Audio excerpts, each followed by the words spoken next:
ang usa ka building mo ang iyang foundation.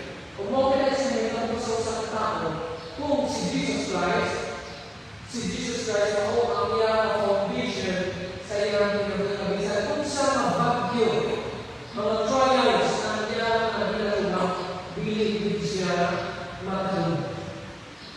And the Holy Spirit only siya nakatuloy na ito. Then ang mga alumna,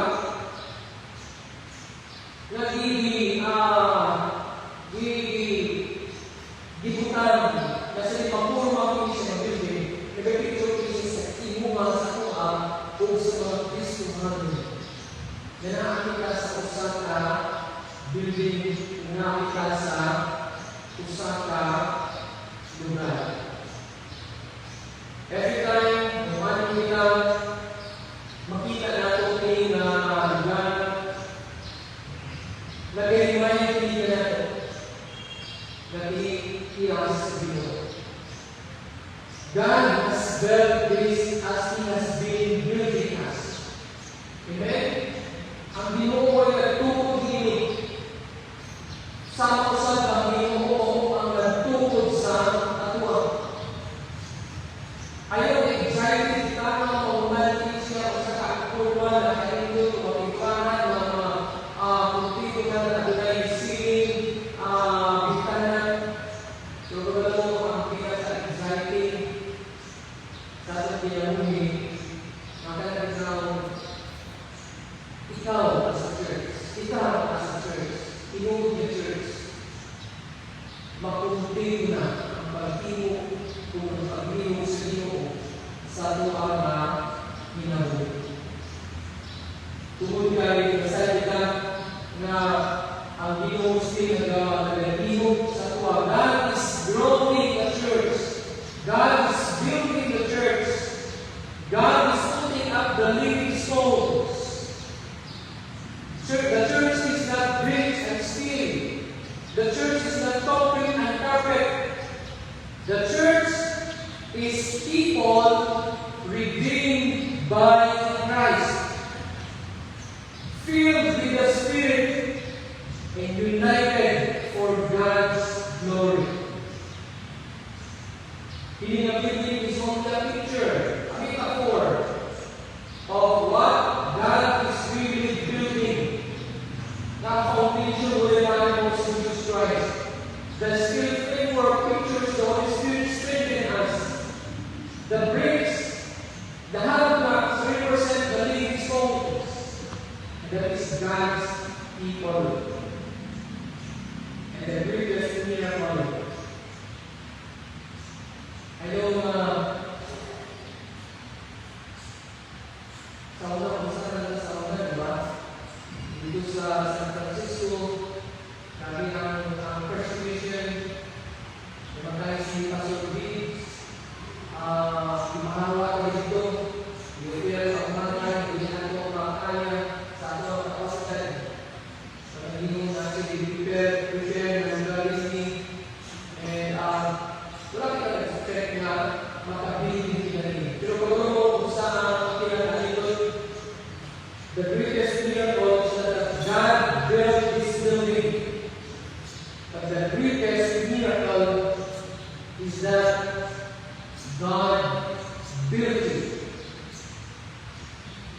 as a church. He died for it. Gipalit ikaw sa dugo ni Jesus Christ. That's why Jesus Christ gave me sa Matthew chapter 16 verse 18, I will build my church, and the gates of hell shall not prevail against it. This is a suggestion. This is a guarantee. Okay? At na yung mission na ginatag ng Ginoo ni Jesus must be the builder. Ang iyang bibig sa mga disciples wala sa inyo na you build the church. But even Jesus Christ, I will build the church. That's why ang Ginoo ato na sa design, ato na sa blueprint, ato na sa plano sa church. Now, kung pinikaw na matuman ang iyang masabi sa dinig and the gates of prepared. Ang isang building, dapat na sa ulan. Diba? Critical planning, kung ang mga engineer ng mga forward, kung nakanday mo na siya ang ginasunod. Napumili na siya masunod. Ang inspector or pagkala ko yung hindi ko sa mga plano, kaya hindi siya makapasal. People working with plans.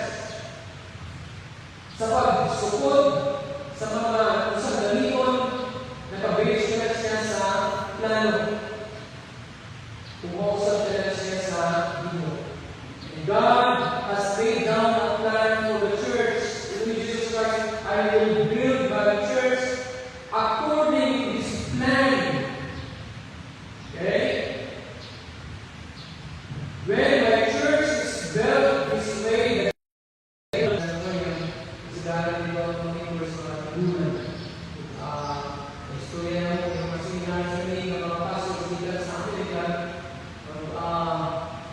this is the case of the young people. Mostly silang mga members mga tigunan. Dili lang sa mga panahon, dili lang sa inuban ng mga nasod. Tungkol kay, there are churches through the history of the world. Bago na New Testament, those churches no longer exist. For some reason, because they did not allow Jesus to build His church His way, and that God was forfeited. Satan moved in, and they went out of existence. Nawala na sila. Tumutiwan na si Jesus at wala na rin-announce Jesus Christ na may magtukod din. Kung basahin ko sa Revelation chapter 3 verse 1, and the angel of the church in Sardis write the words of He who has the seven spirits of God and the seven stars. I know your works. You have the reputation of being alive, but you are not dead. You are dead. Okay? Sardis was a city in Asia Minor. And ang ato the Lord Jesus Christ, nagsulat siya sa minister, sa church of Sardis. The word angel meaning na minister. Okay? Or a reference sa pastor sa church. Unto the minister of the church in Sardis. Write this thing, saying, He that hath the seven spirits of God and the seven stars, that is a reference to Christ, as we will go to in chapter 1. Okay, ang kailangan mo. A very active church. Lots of programs, lots of activity. But in Jesus Christ, you are dead. Patay. Okay? With all of this activity, with all of this work, labor was dead. And the reason was that he had departed from the divine blueprint. Design man. Once ang sa kabuko, once ang sa church, mo gawas niya. Sa blueprint, sa plano sa Ginoo, kaya church, believe in do that. Kung ang PFBC, after 10 years, 20, 30, 50, 100 years, ako pagaling na 100 years, pinalalataan ako na rin 60 plus. Okay? Okay, madali pa magbalik yung ino. Makabukit na rin na natin. But, nakakalimanan ang ino, taliwala sa mga mga trials sa ating church. Still nagkabayan nila. Amen? Ang ino, aduna siya ay ginadugang. Ang ino, aduna siya ay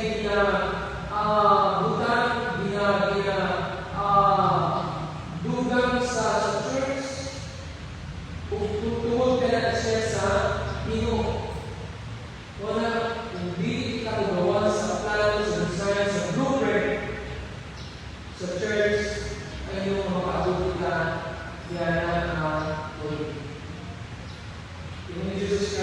I will build my church. Not you will build it, not they will build it. In Jesus Christ, I will build it. Okay? Kung iyan na natin makita, kung mawagin siya din ang example, the first church, lahat ng tunan ka lang, din sa New Testament, din sa Acts chapter 2, verses 41 to 47. The first church Jesus ever built. At kung makilingan na tunan, this was the church that Jesus built in the day of Pentecost. Okay? Then this was the first one born at Pentecost, started and crafted. But at the ancient church, the purest church, sa diyan ang binuunang pagkatalatawag ng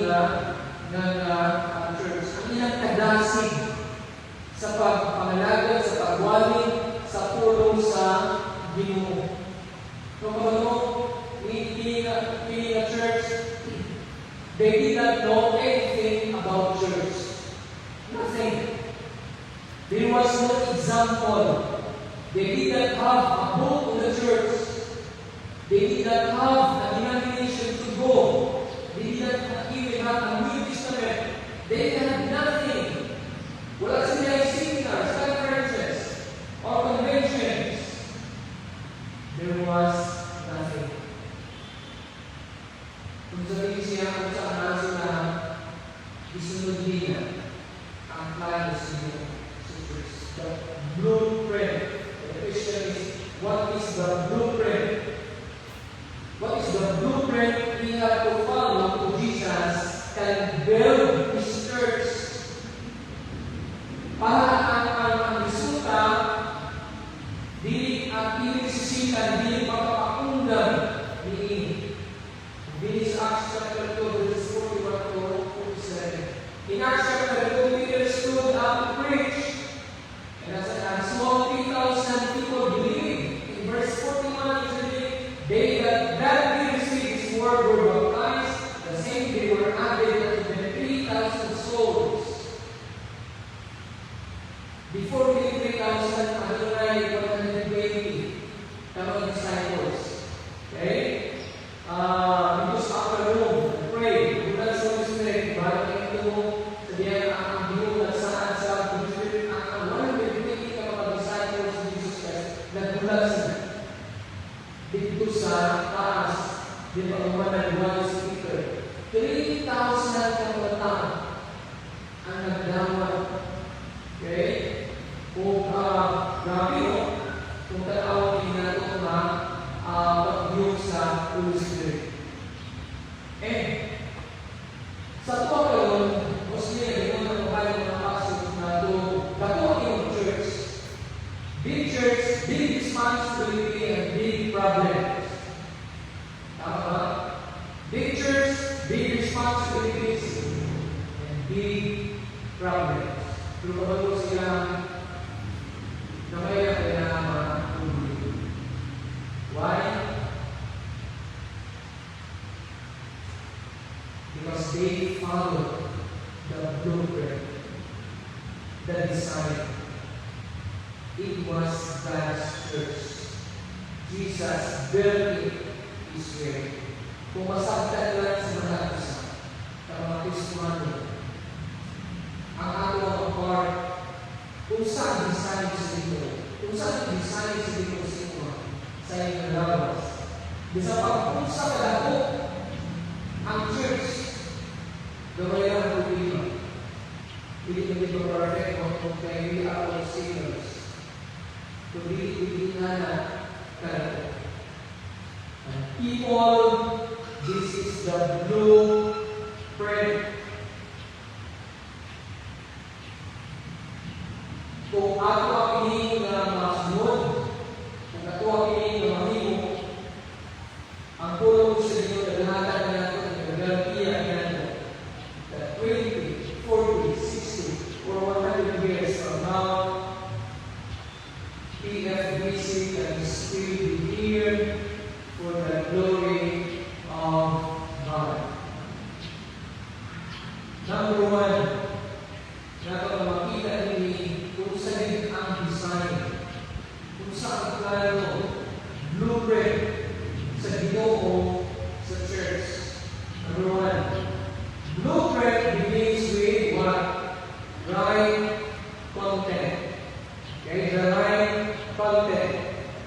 Tingnan natin sa verse 41 to 42, they that received His word were baptized, and there were added unto them in that day about 3,000 souls.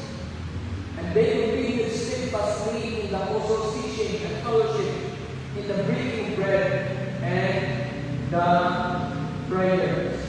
Now, gusto natin nakita ang kapatid sa emphasize in Himamutan. Natagad ang attention.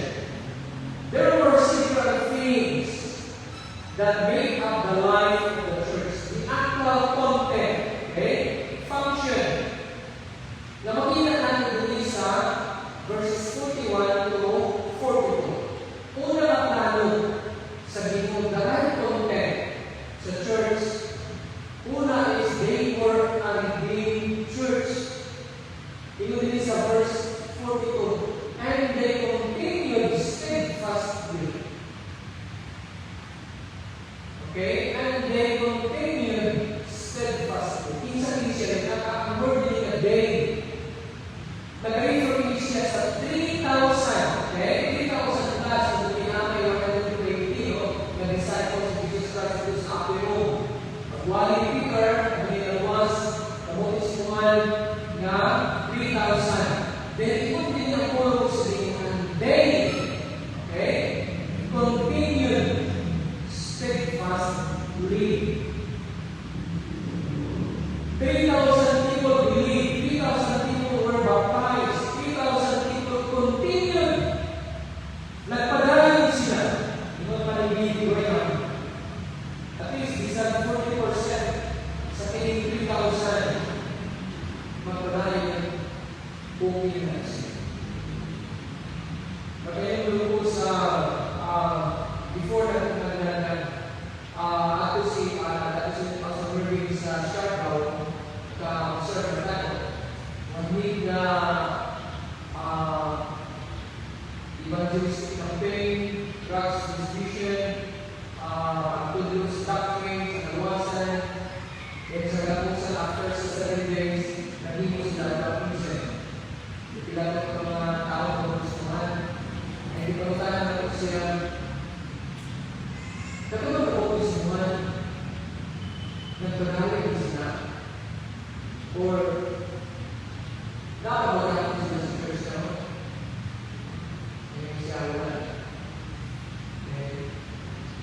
Kaya naman, wala na tayo sa persecution, sa iyang family, naman, madala natin sa iyang baratana, okay, vision, and kurang na sa nagdidig sa mga pinatula kung naglubat Austin, wala na padali.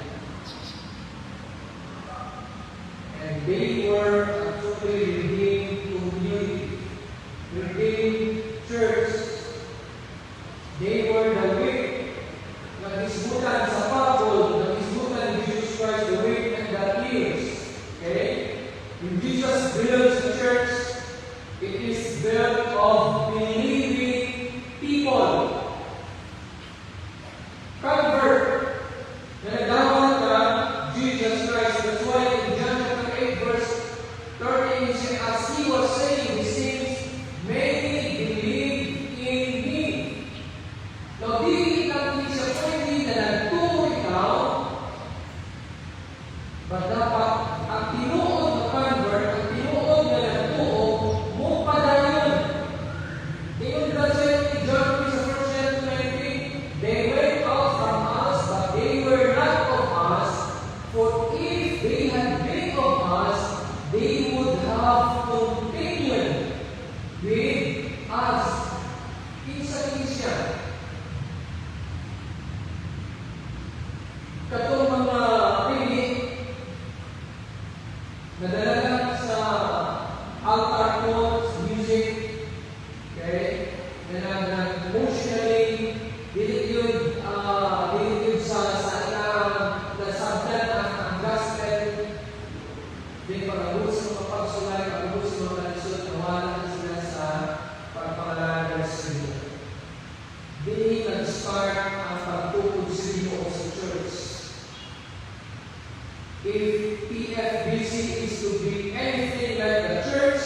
Jesus built His way by His blueprint, makagarantiya kita na si Satan in Matthew chapter 16 can stop us. Amen?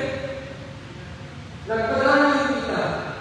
It will be because we begin with the right content. The right content begins with the right with being a big community.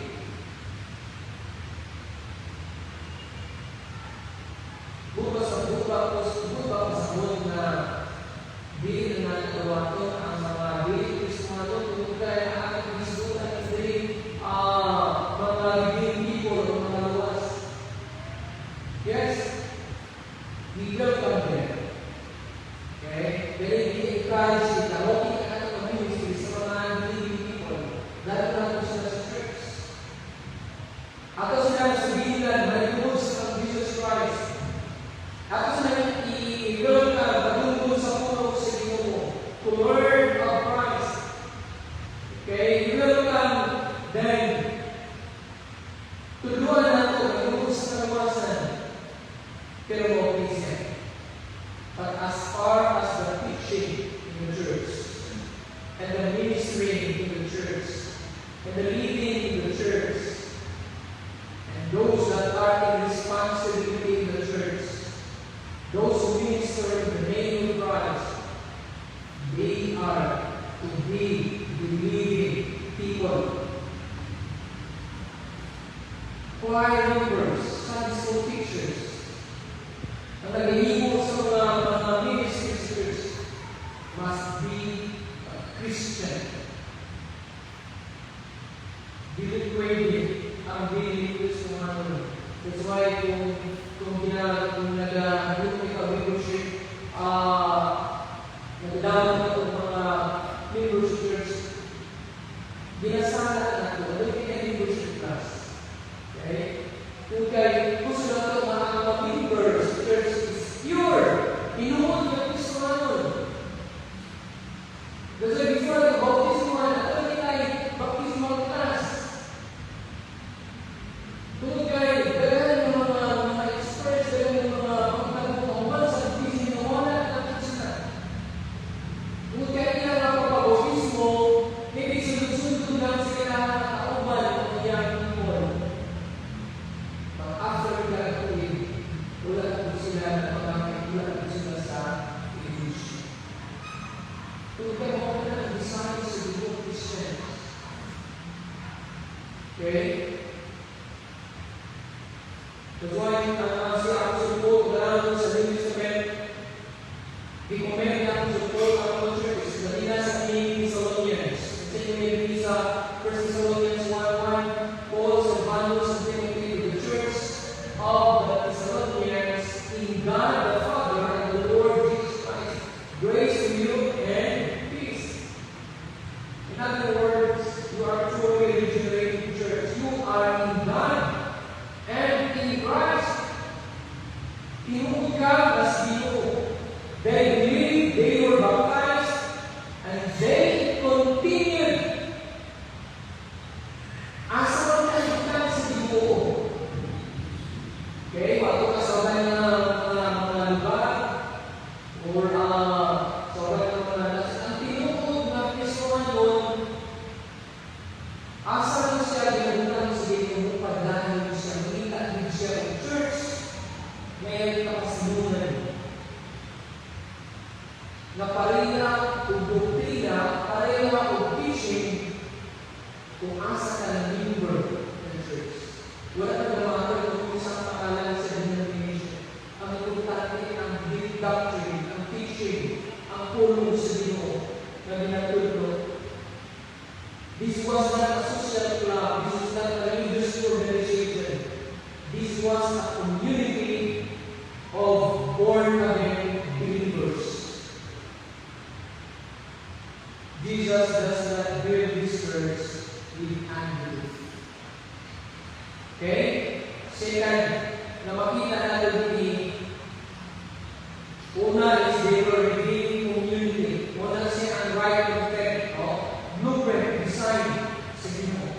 Second, they were spirit-filled church.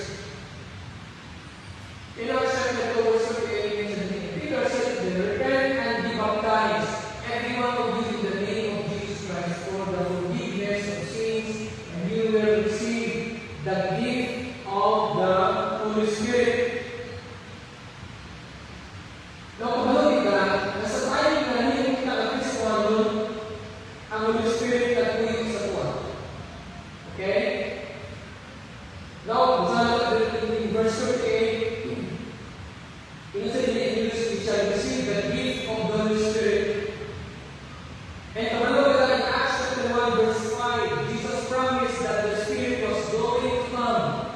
In Acts 1:8, nagsahan siya that the Spirit will bring power. In Acts chapter 2, verse 4, the Spirit came. Okay? Now, hindi makita na po ang sa Redeemed Church. And a Spirit-indwelt church. Kung naman po sa sunod ng mga chapters, verses, grabe ang pag-control, no? Ang pagliyog sa Spirit sa tininga ng church. Kumoka na siya ang gusto sa Diyos, gusto ni Jesus Christ. Kumoka na siya ang church na iyang nagihitungkod. Kumoka na niya ang mga amin. If the church is to play the gladly of Matthew 16:18, that Satan can stop it, it will be because it is a saved, redeemed church that is empowered by the Holy Spirit.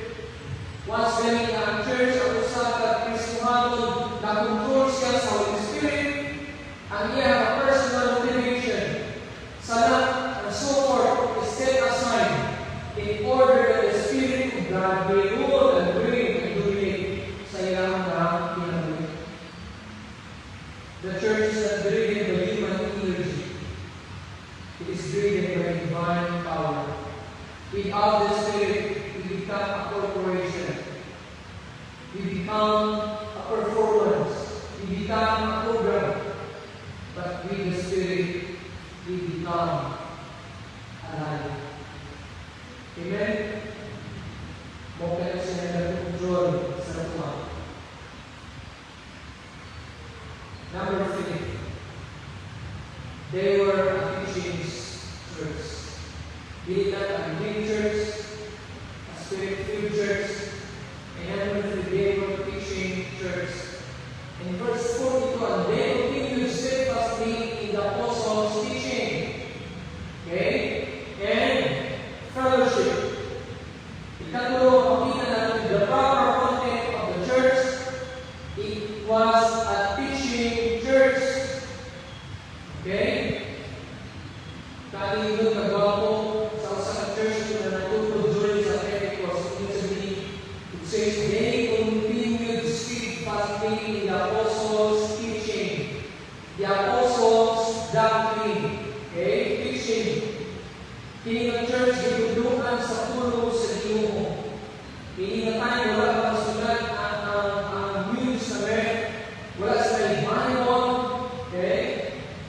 But the apostles' doctrine was the word of God. Uhaw sila sa tulong sa Ginoo. O naka foundation na sa kapatunan. The church does not teaching the word will stop being the church. That's why wala kita nag-aulan sa patulo. Ano yung cottage community, nagawa kita sa cottage community.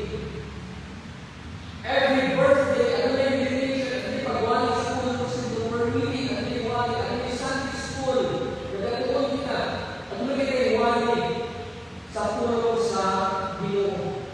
Tulungin mo na sa design sa church sa Jesus Christ. A redeemed church empowered by the Spirit, committed to teaching the Word of God and learning. Number 4, makikita natin dito. They were a fellowshipping church. In verse 41, they continued steadfastly in the apostles' teaching and fellowship. Wow! No? May mga tumungan na kung saan kaklase na yung mga fellowship mo. 3,000 ka mga tao. That's why, iba yung mga Kristo na yung ginaaay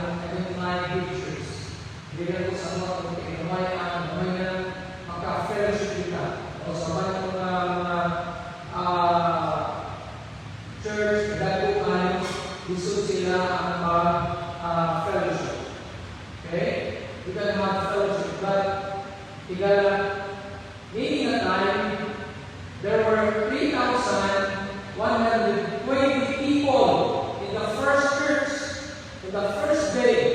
And the Bible, the Sufi, they continued steadfastly in fellowship. Now, what is fellowship? Fellowship is simply sharing our lives with one another, loving one another, praying one another, edifying one another, rebuking one another, reproving one another, exhorting one another, giving to one another, praying for one another. The moment of the whole church, you can give your life to the people that brings, that God brings sa iyong mga inulit. Kinsa man na siya. Maybe sa 3,000, hindi ko natin na siguro, no? Kasi wala yung mga churches ay first service, second service, tungkol sila talaga ng sa masigo. And believe na nato ko yung mga siguro sila na kailangan. Dito kami niya 200 appearances. Yung mga nasugatan, pero wala hindi ba ay lagi. Ito sa psychologist, sa inanagalan na at least nakay 25. Okay? 25 na close friends. And the rest niya hindi nasa 400 appearances. Okay na kasi sa mga dalito ng church. Okay? Fellowship cannot be made. It only takes two people to have fellowship. Maybe the one really is that's why the word is in partnership, togetherness. They share life, they love one another, they carry each other's burdens. Ang fellowship din ang niya about shaking hands. It is sharing hearts. Okay? The bigger the church grows, the more important fellowship becomes. Tigala, okay siya dyan.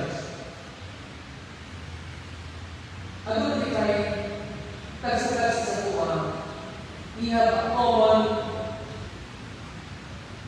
eternal life. We all have the same Spirit of God. We all have the same power from the Holy Spirit. Kita tayo step that eternity together. Dito sa langit. We all have the same Christ, the same God, the same church, the same family. And tagsa-tagsa sa ano lang tayo experience. Pero, pag-isip. Sa pag-ano yung isipaman, di na ito.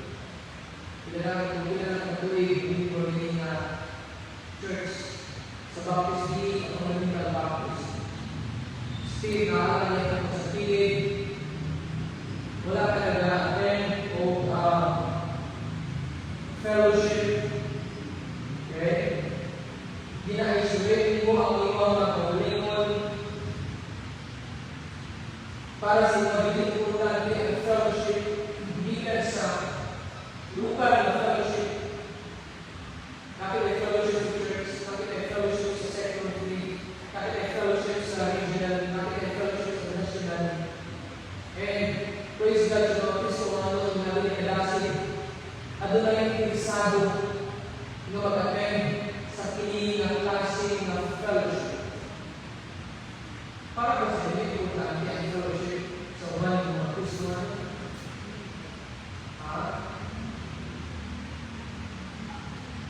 Sad to say, may mga Kristohan na really interesado sa fellowship. And that is biblical fellowship. They continued in teaching and fellowship. No, kung maoga na ang iyong pinilihan ay isolate mo ang iyong pagbalay mo wala na attend sa fellowship because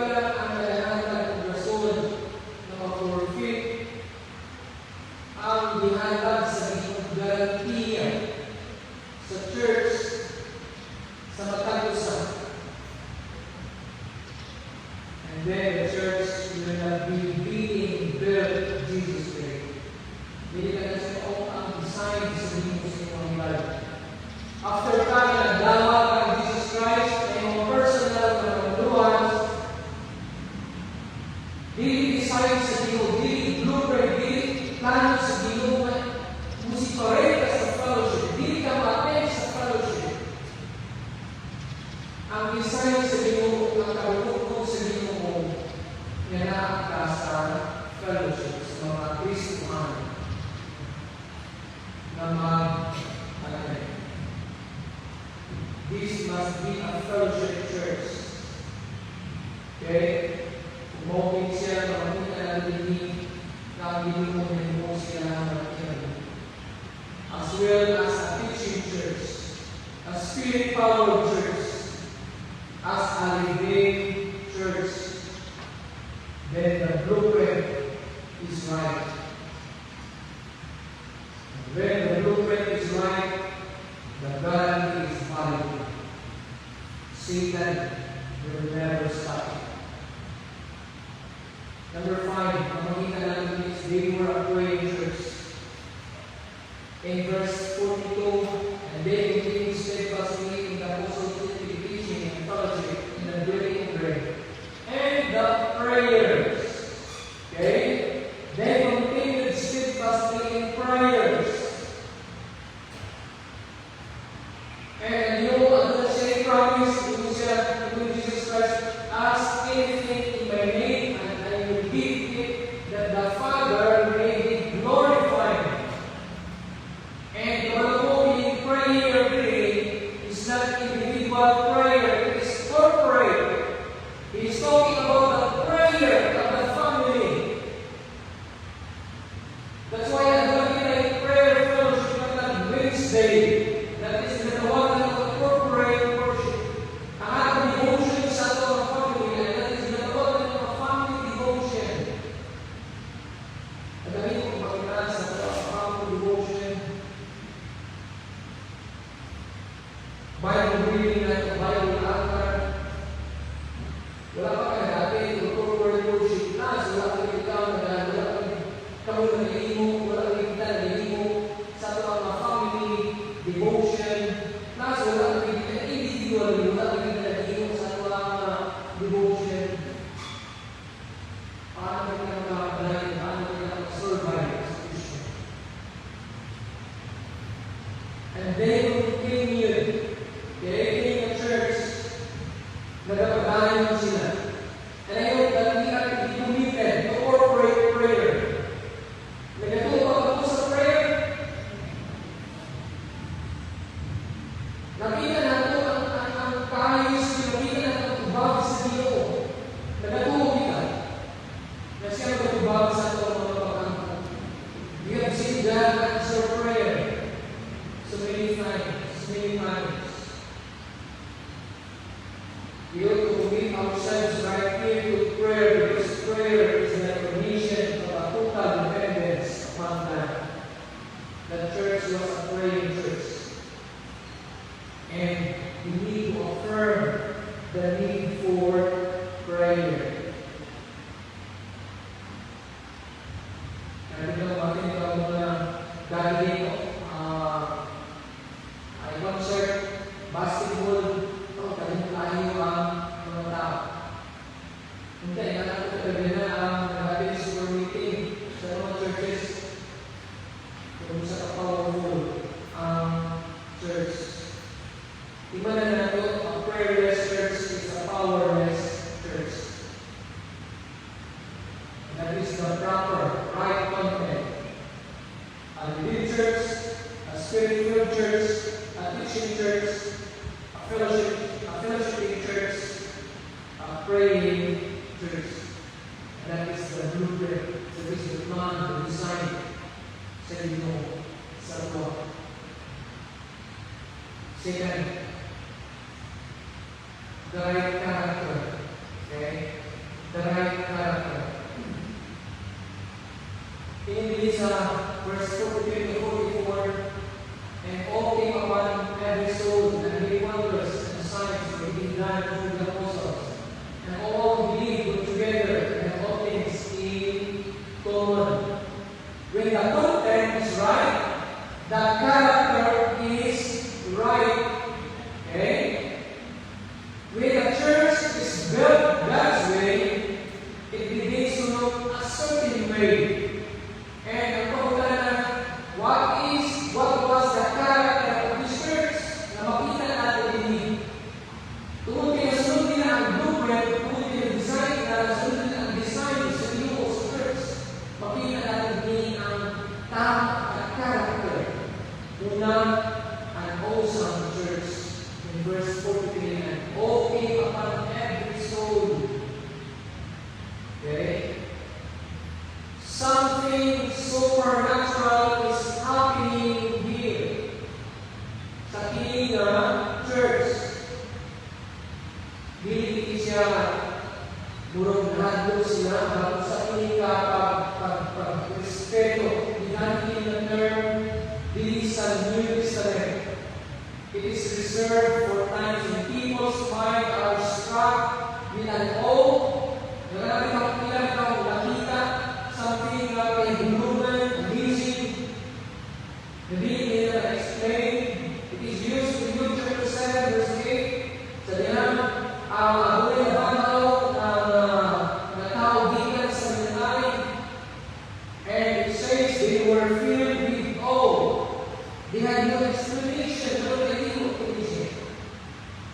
The presence of God was undeniable. Second, the character ng kita na tubig is a powerful church. And in verse 43, and many wonders and signs were being done through the apostles. Pag-ibig naman natin even by sa himo sa mga apostles na maayo ng mga maslikon. Pero ang power sa church mo ito siya. Ang power sa dito, makita tinalagay sa kausaban, sa kinabuhi, sa usang tao. That is the power of God. God was at work. Lives were changing. People were being transformed. Real power is change lives. Kausaban. Number 3. A loving church. Verse 44. All who believe were together and had all things in common. Wala mo sa akin yung sa meaning, and all that believe were together. Unity. Okay? Tungkol kay proper, right content, nasunod nila, hihingi nila, pinamila natin din ang right character sa church. At ikatulog na sa character, mabasa natin is a loving church. Okay? Adulas na concern sa uban ng mga Kristohanon. There was love that showed behind all things in common. Nabukas sa buwan, wala na lang ginaisip ko na pag-ingon, hindi mo ba mag-ingon na nakainig. Na ako na nagkakit sa inyo, kailangan ng Diyos. That is love. Ubong siya na sila hindi na nanay, hindi na klase na church. According to verse 45, the solely they were selling their possessions and goods, parting them to all men as every man had need. They were united. They were generous. They were compassionate. Wala nila ginatungkong ang anas na they shared. They didn't isolate. They connected sa matag usan. Okay? Right content, right character, and last, makita natin is the right consequences. In verse 46 and 47, and they were eating the temple together and baking bread in their homes. They received their food with glad and generous heart. Okay? Kung saan so, kung mahimo natin ang design sa dito, kung masunod natin ang design sa dito, ang plano sa dito sa church. Ang consequence, unang makita natin din sa inyong church, okay siya. joyful church. Tingnan ulit sa verse 56 sa last. They receive their food with glad and generous hearts. Okay? They were happy because of all the right things. Malipahin sila because they were redeemed. Malipahin sila because they were spirit-filled. Malipahin sila because they were learning the truth of God. Malipahin sila because of those reasons. Kaya pa ang mga reasons na makita natin din. Malipahin sila because they were making an impact to the world. Malipahin sila because they love each other. Malipahin sila kung kinakaabang sila sa iba ng mga Kristo. Are you happy? Malipahin mo ka kung nalagaan in this church. The church should be happy. The church should be filled with joy. That was the first consequence. They ate with gladness. They worship with joy. Nakala nila excited ka, mag-isip ka, di wala na namuto ang iyong mga malipayan ka, nag-musta sa bad ng mga kasama. Makita niyo ang mga bisita, makita niyo ang mga bago ng mga nasa church, mag-ismile ka, okay na sila. The church should be the happiest place on earth. Hindi pa perfect ang church ko. And sometimes, nakikita ng mga negative, mga ginagawa sa church o sa tuwang church. Tulad ito, na kung saan ka gusto mo, tinod siya ng baby, tinod siya ng anak sa inyo, na siya ng second, a praising church. And so they may praise God and having faith with all people. They praise God. The church exists first and foremost to glorify God. And number 3 and last is a growing church. And the Lord added to their number day by day those who were being saved. And this is the final consequence. An attractive church where people were being saved. Kung matawagin natin ng growth in verse 47, and the Lord added to the church babies that should be saved. Why? Because their lifestyle had favor with all the people. A growing church. And ang Ginoo na ginawa. At kung notice, who did God do? Kaysa nagduga.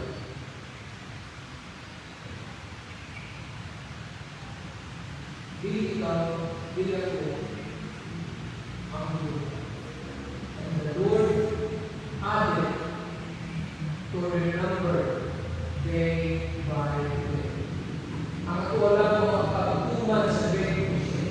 Ang katuwala mo ang pagkuman through sa pag-invite sa mga activities at mga friends. Nadala mo na ito sa church. Actually, ang Ginoo mo ay nagdugang yan. Kung bumorin siya, dahatag sa Ginoo sa tuwabe, ako mas naman ang ibalo na kung kailangan nila siya sa Ginoo. When the churches grow, when the churches grow, God will churches grow. Bumoka na siya ang kamangunan. Bumoka na siya ang makita na ito challenge sa ulong sa inyo. Igalan, as we step into this new year, bago po 2026, we must commit ourselves to be a living people, to walk in the power of the Spirit, to hunger for the Word of God, to live in fellowship, and to depend on prayer. Ayun, in the church, after 10, 20 years, hindi sa mga mawala ang church. Sa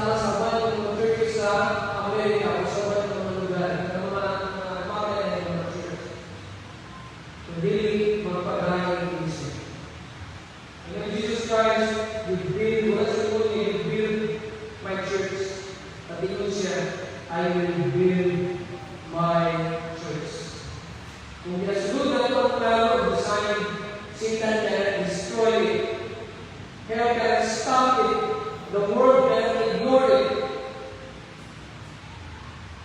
And sa katusan,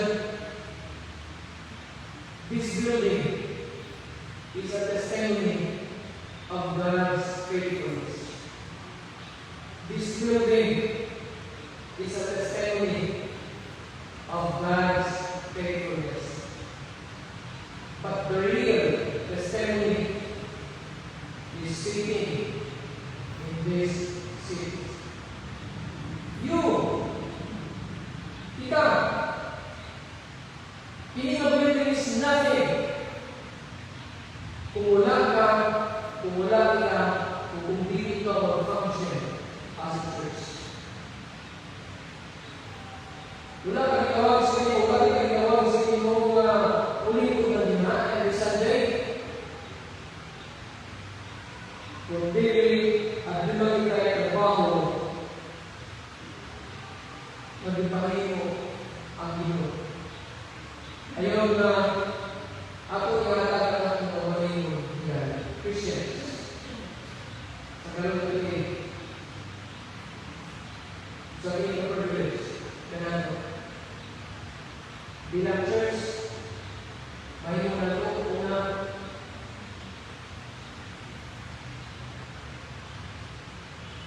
blueprint begins with the right content. Second, the right character. And kung nakakita naman ang character, ano na yung right consequences, results. Kung mo na ito ang design sa inyo sa mga kalusa. Kaya kami ko hindi, wala kayo pa naman siguro sa inyo mga kalawasan, asay pagkagulang, wala kayo pa naman sa Diyos. Kung saan hindi mo pangay pa sa iyo sa inyong salat, gawa ka sa Jesus Christ, sa inyong personal influence. Kung hindi mo as yung Lord, hindi mo sa inyong mga pinag-uwi. Ang Ginoo mo na panalangin sa inyong ulong na ito ang nagpakanandungan ngayon ay yung church. Okay? We are church. Building a building. But you, nagkakalaw ng Jesus Christ na yung personal influence na i-design ito. Dapat natin sunod. Kasi hindi maging malabukod so that Satan can stop it sa piling na church. Mahal ang magaling ng Diyos sa balaan, Lord. Thank you po sa inyong mga kasalamang tulong. Salamat po sa pagkawain. Hindi mo ko na. Bilang isang iglesia, salamat po sa pagkawain ka na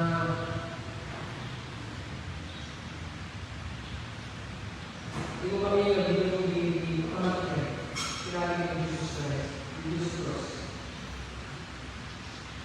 Sacrifice niya ito ulit para kanan. Sa Lord na rin, ikaw na nalangin ngayon ng Ginoo ang magkasal sa mga. Kaya